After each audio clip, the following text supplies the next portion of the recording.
3 years ago, I went on a trip about 6 hours from my town. I was going to stay at a resort, and I had never been out that way before. I had my Google Maps open, and everything was planned. All my stops, where to get gas, all of that. 3 hours into the trip, and I stopped to get gas and picked up some water. 4 hours in, and I really had to pee. According to Google, there wasn't another town for an hour and a half from the last place I had stopped. It should have been about another 20 minutes before I reached the next town, but I saw a sign for an exit and decided to take it. I ended up in a pretty small town that I can't remember the name of. There was a grocery store, a video rental place, and a gas station. There were a few houses around from what I saw, but I didn't go far into town. All the stores were up front right off the road. I remember thinking it had been a long time since I'd seen a movie rental store. I know there are a few around still, but I hadn't seen one in a while. Anyways, the whole town looked kind of strange. Maybe it was because the sun was setting and it had just rained, but there was an orange watercolor glow to the whole place. I mean, it kind of looked like it was out of a Thomas Kincaid painting, the way the light shone around everything. I remember the whole town had a chill and wholesome vibe to it. There was a family walking into the grocery store, and the dad was holding hands with his daughter, and some of the cars were really nice vintage cars from the 50s. I went into the grocery store, and it was spotless, which is kind of unusual for small town stores in my experience. Went and used the bathroom, and then decided to check out the video rental place, since, like I said, I hadn't seen one in a while. Went in there, and they didn't have any movies newer than from the 90s. They rented video games too, but only had up to Super Nintendo games. I felt like I had taken a trip back in time. It was so weird. I wish I had tried to talk to someone, but I didn't. I just looked around and then left. Got back on the road, and about 15 minutes later, I passed the town that Google Maps had originally said was going to be there. So the town I went to definitely wasn't the one Google said was coming up. On the way back, I went to stop off at the town I had used the bathroom at, but I never saw the exit. Even when I went back to the resort a year later, I couldn't find the exit for the town that I had stopped at, the one with the video rental store. I don't know what happened, but it's like that town never existed.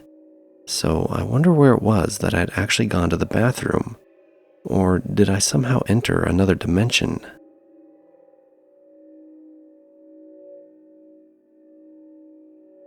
To start this off, I would like to say that I'm a college student with no history of mental illness.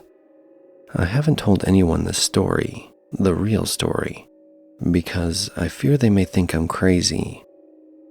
I was driving south from a major city in my state, where I go to school, to my home city. This is about a 7 to 8 hour drive depending on stops and traffic. This drive is through the desert, and the majority of the drive enforces headlights to be on at all times, because it's a 2-lane rural highway the entire way. I was about 4 hours into the drive when I encountered a semi-truck going about 20 miles an hour under the speed limit. I am a very cautious driver, so I stayed behind them for a while until I saw that it was safe to pass and in a passing zone. I pull out into the oncoming lane to pass the semi, and I'm just about to pass the semi when suddenly a red car appears, probably 10 feet in front of my car. The car looked like it was straight out of the 1980s. They had no headlights on, and I didn't see a driver in the seat. I didn't see this car at any time in the past few minutes, and there were several miles of visibility. However, there was a white car much further behind the red car. In a split second, I swerve hard left on the road to avoid the most likely fatal head-on collision. I couldn't go back into my original lane because I would have collided with or cut off the semi. When I swerved off the road, I went down into a really uneven desert ditch. My car went airborne over some mounds of dirt and hit the ground. The impact was so hard that a vertebrae in my spine shattered, my lung collapsed from hitting the airbag so hard, and my rearview mirror fell off. This was a 2019 car. The car didn't roll once, it just hit the ground extremely hard. An older woman stopped and asked me if I needed help. I told her yes and asked if she could move some of the stuff out of my back seat so I could recline my seat back. She told me no and then left. Another kind Samaritan stopped to help me. This was the man in the white car who was a ways out in the distance. He thought it was odd, as did I, that there was an old woman there whom we did not see a car for. She just appeared and left. I was in extreme distress and pain, but the man in the white car called 911 and stayed with me until police arrived, half an hour later. It took such a long time because it was such a rural area. When we were explaining what had happened to the 911 operator, I told him exactly what I said had happened above. The man who stopped was extremely confused. He was under the impression that I had just lost control of the car and went off the road. He said that there was no other car, it was just me, him, and the semi on that stretch of road. No red car straight out of 1980s. When the cops arrived at the site of the crash, they were very impressed that I had survived considering the damage to my car. It took a hard-nosed dive into the ground. I believe this car being here in 2020 was a glitch in the Matrix. There was no reason for their headlights to be off, no driver, and it's just really odd to see sedans that are 30 plus years old still going strong enough to be on a long road trip.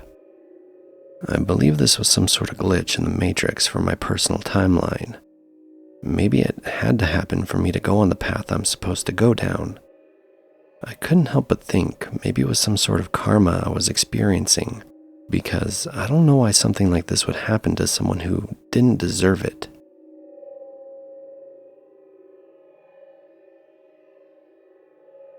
Last night, my boyfriend and I were laying in bed around 10:30 p.m., watching TV when we heard our gate open and assumed it was our roommate getting home from work because it was close to the usual time. I heard what sounded to me like singing, so I asked my boyfriend what he thought and he said the same thing. So I got out of bed to see if he was outside. I waited a couple seconds. I didn't see anything, and then I see him pulling into the garage. He comes out a moment later, singing exactly how he had just heard it. Anyone experience anything like this? I'm not really sure what to think of it.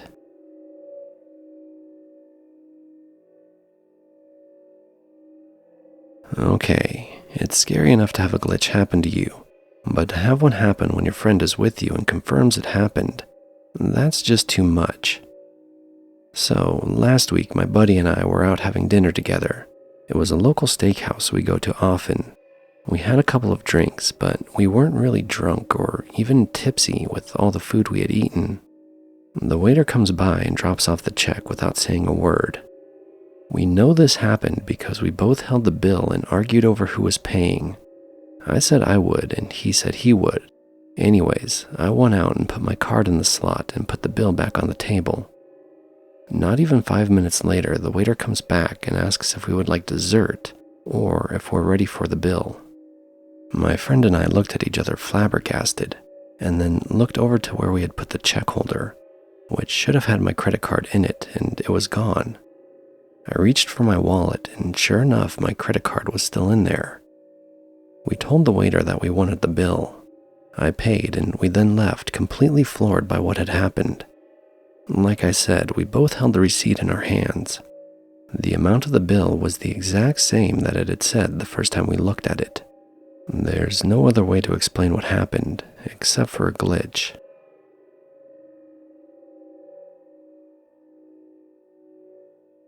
So my boyfriend and I pick up weed about 3 to 4 times a week. Yeah, we smoke a lot. But this time we wanted a pen. For those who don't know what a pen is, let me explain. A pen comes with a battery and a flavored cartridge you screw on to smoke from. Anyways, back to my story. Within a couple of days of having it, it disappeared after I set it down in the center console of the car. My boyfriend, Val, flips his shit because it's lost and makes me tear up the car to find it. Like, seriously, I put it in the console. I think he's low-key messing with me, but I did what he wanted and looked.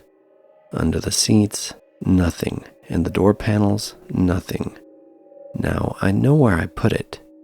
I remember because when I put it there, I got told to move it so the sun doesn't hit it. So I looked at Val and said, "What the shit? Are you messing with me? It was right there." He said, "Why would I be messing with you? Stop playing and just give it to me." We go back and forth, still no pen. He says, "You lost it, so you buy another one." So I explained to him that before we go to Vegas, I'll get one to replace the one that magically disappeared. The day comes and we head to the dispensary. I buy a new one along with a few other things. We head to Vegas, have fun, gamble, smoke from our new pen, and forget about the one I lost. Fast forward a week. Val and I are in the car, again smoking, when Val moves the blanket he was holding in his lap to the back seat. The blanket briefly covers both of our faces, and when I looked down, there was the pen that got lost, in the center console, right where I put it. I picked it up and said, "Val, what the hell? Did you put that there?" And he said, "What? No. How could I when my hands were full?" I said back to him, "You're messing with me. This is our old pen." He said, "No, I'm not. How did it get there?" He picks it up and we both notice a discernible difference in the amount of liquid in the pen. It looks like it has been in someone's jeans too. There was fuzz on the mouthpiece. We just looked at each other so puzzled. I wonder where this pen has been for the past week. Now we have two pens.